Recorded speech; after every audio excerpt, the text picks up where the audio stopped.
Assalamualaikum warahmatullahi wabarakatuh. Kami berdua akan menjelaskan. Pertama-tama kita akan perkenalan dulu. Nama saya Hamdan Prasojan. Nama saya Satya Mulyana. Kita dari kelas 11 TKJ 2. Ya, Mau gitu.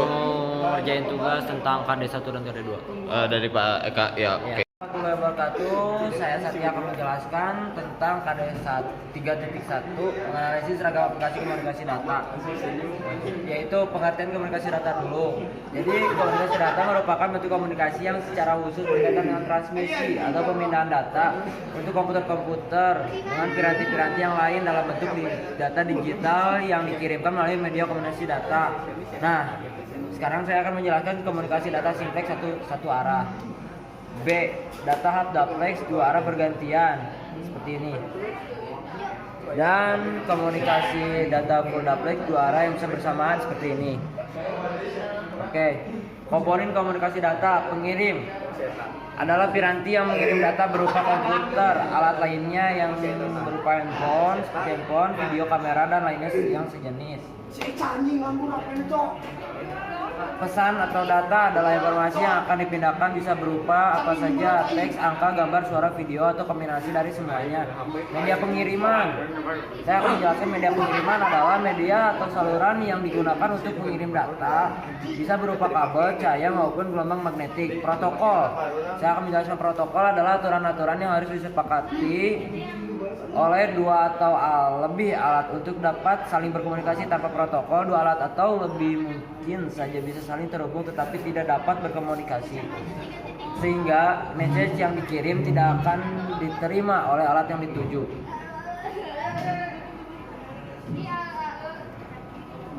Nah, di sini saya akan menjelaskan cara install dan konfigurasi DNS server di Debian 9. Pengertian DNS server.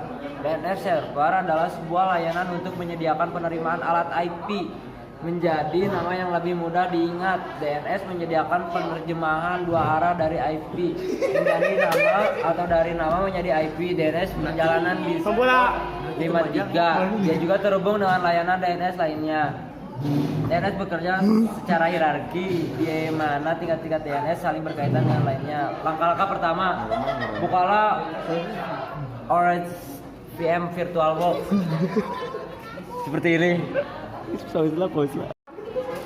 Akan memberitahu cara install dan konfigurasi DNS server di Debian 9. Pengertian DNS server. DNS server adalah sebuah layanan untuk menyediakan penerjemahan alamat IP menjadi nama yang lebih mudah diingat. DNS menyediakan penerjemahan dua arah dari IP menjadi nama atau dari nama menjadi IP.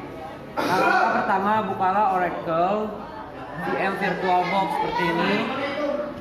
Kemudian ingin login menggunakan root, klik ketika strip untuk menginstal paket DNS seperti yaitu paket 5. Untuk mengecek NS log menggunakan nos logup, yaitu ditulis lalu tekan enter, lalu tekan Y. Setelah itu ada perintah dvd binary iso, tekan enter, lalu ada perintah lagi untuk masukkan dvd binary 2. Pilih perangkat optical dari saver, lalu Debian 2 iso, tekan enter. 8, yang ke-8 nih. Setelah instalasi berhasil, kita cek hasilnya di cd etc bind, lalu enter.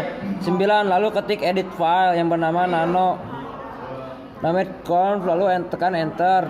Temukan lokasi file dan menambahkan script zone alias .com maksudnya nama kalian masing-masing. Tekan enter, lalu ketik maps master. 12, di bawahnya adalah file di mana kita meletakkan file format change bind, lalu tekan enter dengan nama bilangnya, lalu masukkan IP kalian. Di belakang bawahnya ketik tip master, lalu tekan directory untuk sama change bind, lalu klik enter. 15, kita copy file dengan format dan register, yaitu file dengan format lokal kita directory var. 16, kita copy juga file terse yang bernama db127. Setelah melakukan copy itu, pindahkan ke directory. Kita edit file format dengan nama db aliyah. Kita rubah lokal menjadi nama domain kita aliyah. Kita Menambahkan domain kolom utama dengan lalu edit dengan nama DB. Dan satu rubah menjadi angka terakhir IP kita 1. Setelah kita restart layanan DNS server dengan cara restart, tekan enter kolom. Kita edit file nano etc resolve, klik enter. Untuk mendaftarkan domain kita name server 192.168.19.1 domainnya alias search.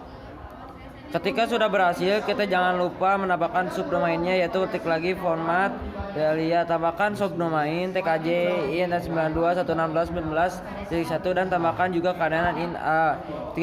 Jangan lupa mengedit file gesternya now db19.2.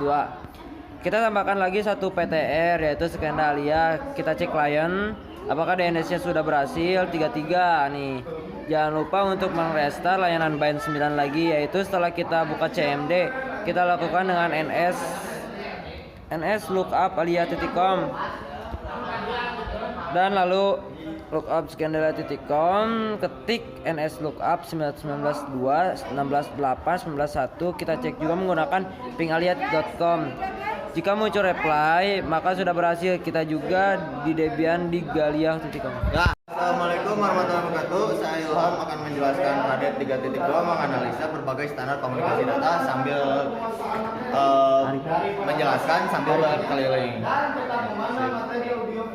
Yang pertama, definisi standar komunikasi data. Standar komunikasi data adalah protokol. Protokol merupakan sebuah aturan atau standar yang mengatur atau mengizinkan terjadinya hubungan komunikasi dan perpindahan data antara dua titik komputer. Yang pertama, satu jenis komunikasi data. Jenis komunikasi data melalui infrastruktur terestrial, jenis komunikasi data melalui satelit. Dua, komponen komunikasi data: pengirim, penerima data, pesan, protokol, media pengirim. Sistem komunikasi data titik ke titik, point to point communication, titik ke beberapa penerima, multi point communication, menyebar broadcasting communication. Yang B, standar organisasi komunikasi data. Standar organisasi adalah suatu hal penting dalam menciptakan dan pemeliharaan sebuah komunikasi dasar daripada perangkat komunikasi dan menjadi jaminan interoperability data dalam proses komunikasi.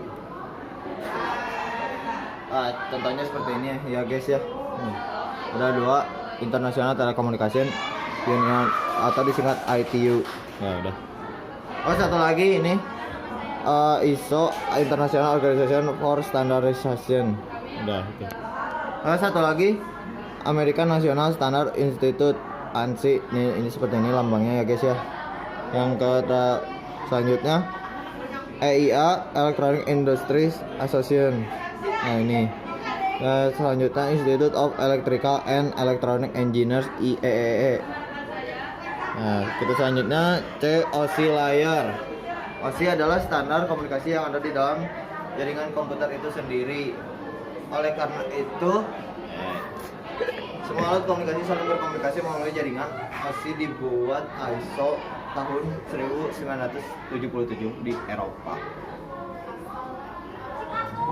Susunan komponen pada 7 OSI layer beserta fungsinya: aplikasi layer, presentation layer, session layer, transport layer, network layer, data link layer, physical layer. Yang D, internet standar. Dalam teknik jaringan komputer, internet standar disingkat STD ada spesifikasi normatif teknologi atau metodologi yang berlaku ke internet. Kemudian selanjutnya tiga teknologi yang diperlukan untuk berkomunikasi melalui jaringan telekomunikasi. Yang pertama, transmisi. Transmisi adalah proses membawa informasi antar endpoint di dalam sistem atau jaringan. Yang kedua, switching. Switching adalah sistem elektronik yang dapat dipakai untuk menghubungkan jalur komunikasi. Yang ketiga, signaling. Signaling adalah mekanisme yang memungkinkan entitas yang berada di dalam jaringan, misalnya perangkat di pelanggan, switch, dan sebagainya. Ya, dari saya sekian, terima kasih. Wassalamualaikum warahmatullahi wabarakatuh. Waalaikumsalam warahmatullahi wabarakatuh.